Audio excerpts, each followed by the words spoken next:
道越发圆满，神通越发犀利。又有什么用啊？忘情上人仰头轻叹：掌门为护山门而倒，你我却在此地驰援都无法驰援。若贫道能在那儿，掌门何以？师父，九呼的嗓音有些沙哑，低声道：您莫要自责，都是那西方教蓄意谋划，要用此事挑拨三教关系。咱们实力有限，跟西方教远无法硬碰硬，对方蓄意为之，咱们当时在山中恐怕也难以扭转，总归能少些死伤吧。九依依低声说着，目中略带无奈。边缘的石椅上，一袭黑色纱裙的九九端着一只玉尊，低头抿了一口。我们做点什么吧。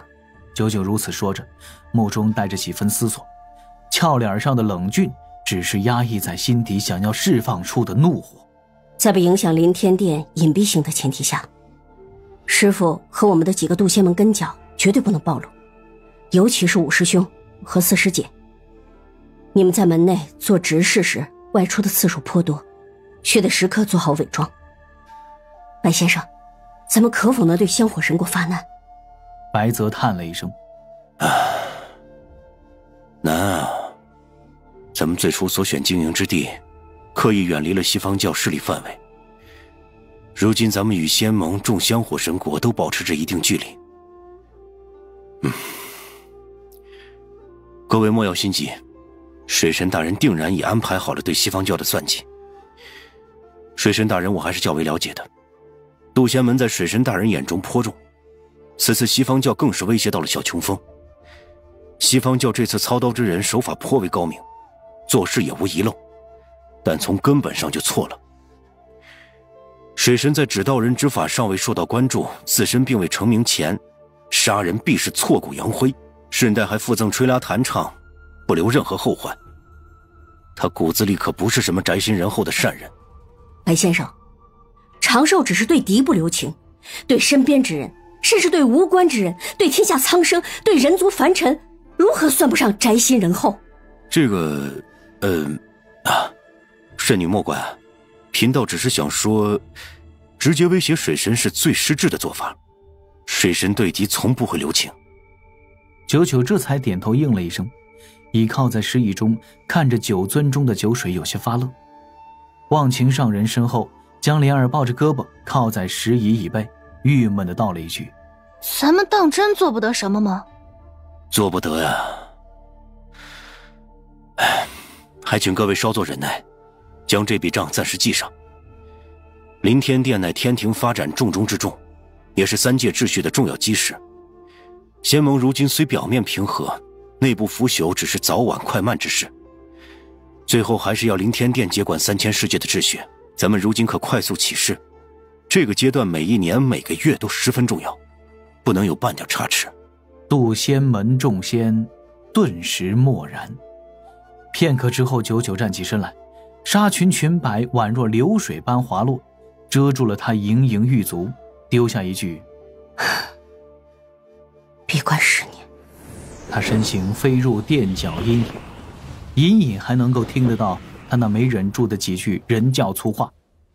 而同样的消息传到了同样旅居在外的渡仙门另一位高手中，这位高手却没了这么多顾忌。人教渡仙门遭西方教算计，掌门战死，数百门人弟子死伤，太白星君一怒砸了西方教山门。天涯秘境最偏僻的角落，一处幽静宅院中，此前正努力参悟履月读经的万长老看着手中的传信玉符，腾的一声站起身来，目中的怒火丝毫不假掩饰。这不当人子的西方教！抄起铜皮拐棍，万凌云长老第一反应便是要回渡仙门看看，但是他随之就想到，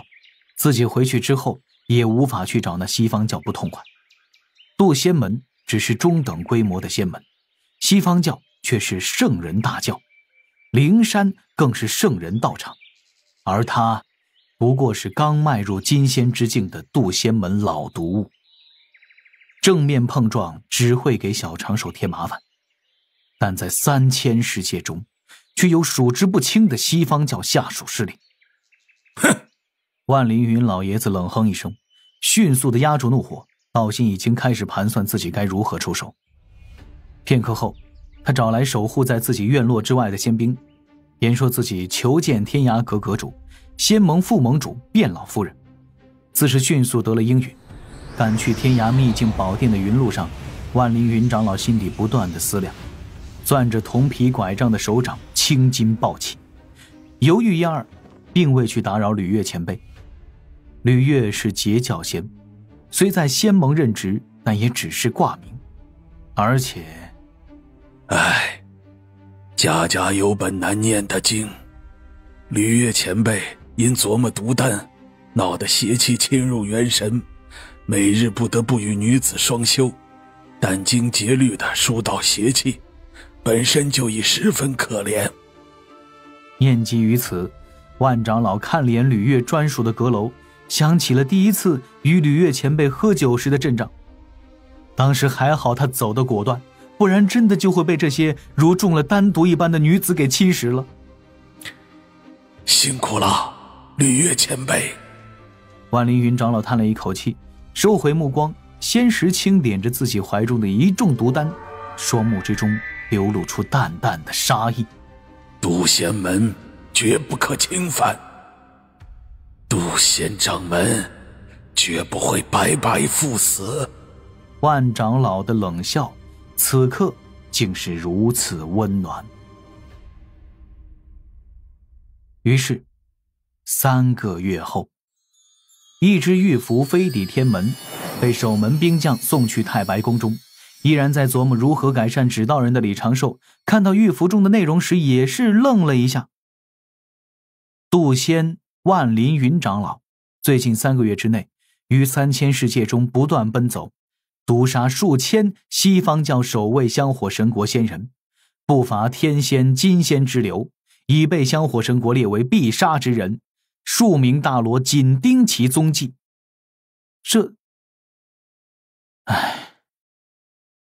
李长寿仰头轻叹，目中流露出几分感慨，但随之他闭上双眼，心神挪移去了仙盟之地。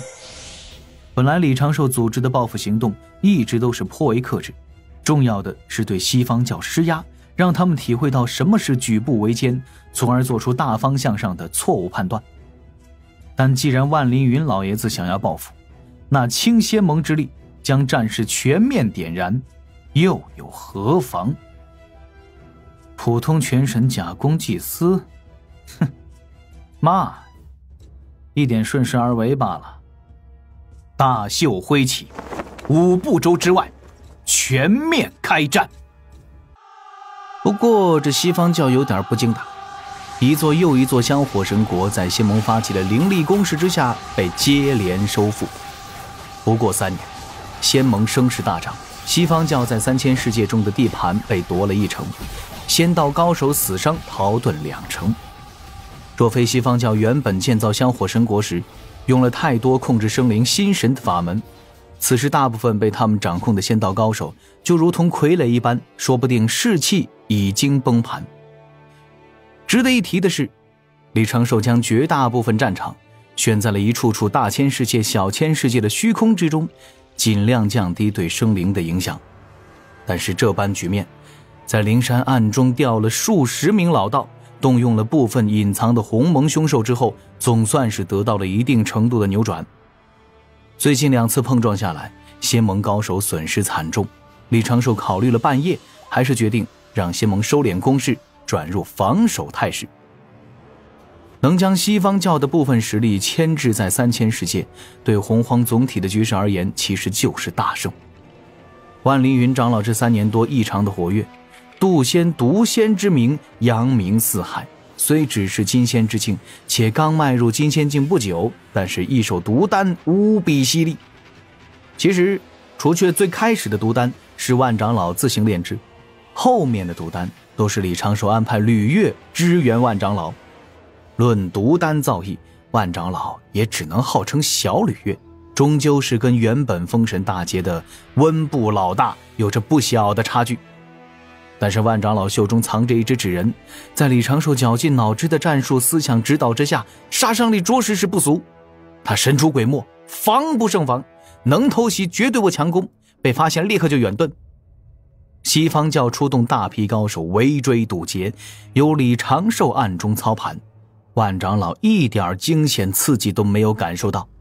只是按李长寿的叮嘱调转几次遁法方向，就完成了诱敌深入的反包围操作。让李长寿有些隐忧的是，万长老杀生3年，道心已经是有些不稳了，万凌云老爷子心底的那一股火气也撤了大半。近来西方教开始反击，李长寿稳妥起见，还是劝万长老暂时回了天涯秘境，与吕月一起待着，那里便是鸿蒙凶兽都不敢轻易涉足。毕竟吕月的毒丹已从生灵本体跨越到了大道之上。西方教与仙盟攻守一位，李长寿倒是并不着急，先安排因心底过意不去特来3000世界砍人的金灵圣母与赵公明一同埋伏对方几波，杀了10几只鸿蒙凶兽，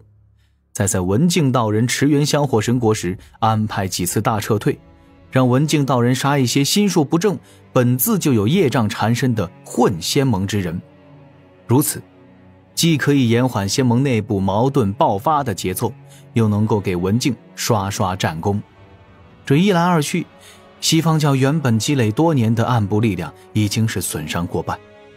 鸿蒙凶兽可用的也不多。热闹了3年的3000世界东部区域再次陷入了僵持，西方教总算是能缓一口气。这3年他们在洪荒5部周之中被天兵天将好一番折腾，圣人弟子外出要完全遮掩行踪，不敢多提自己是灵山炼气师。3000世界中数万年底蕴折损20%之多，虽然可以度一些散修填补这一份实力空缺，但是终归已经是到了伤筋动骨的程度。最可怕的是，他们不知天庭太白金星的报复到底会持续到什么时候。凭良心讲，他们只是有某个不太熟的大师兄暗中策划了一波偷袭，杀了1个金仙10多个天仙数百真仙元仙，甚至还尚未成仙的渡仙门弟子嘛。这弥勒没事去惹这个家伙干啥呢？前后不过3年半，李长寿的本体一直在天庭太白宫中，这期间与万长老组队坑人的过程十分愉悦，又找回了一点当年花式撒毒的青春，属实好评。调和仙盟副盟主与天庭元帅团的过程略微有点烦闷，不过这也是必要的举措，勉强中评。唯一差评的就是这个赵大爷还在人前与金灵圣母保持距离，而且这还是金灵圣母主动要求的。赵大爷隔3差5就来找李长寿的指导人倾诉，对自己产生了严重的怀疑。长庚啊，是不是老哥我不行，才让金灵不愿意对外人言说我们俩的事儿的？对此，李长寿只能够尴尬一笑，多塞给赵大爷一些当年给九巫用剩下的画作，并请赵大爷去猎杀一些大补大毒之物，重操旧业。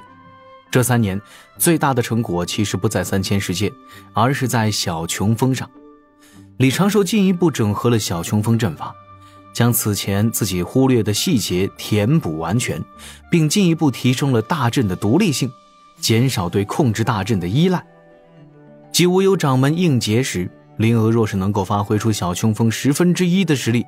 也不至于让10几个金仙就嚣张到那种地步。当然了，这是李长寿自己的锅，与灵娥并无关联。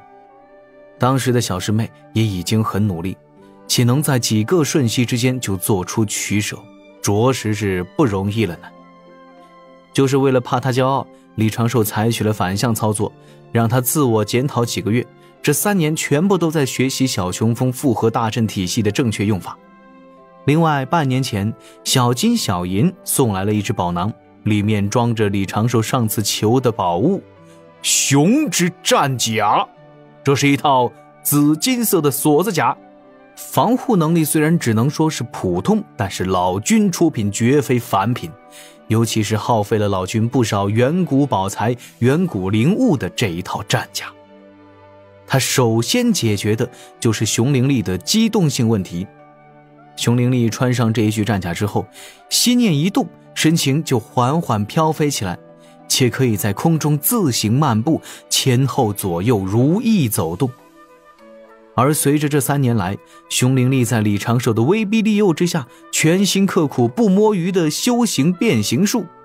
已经可以勉强的做到暂时变大变小。只是这种程度，李长寿依然不让他走出小雄风，不然走着聊着笑着，突然就变成了一座山，必然会酿出各种事故。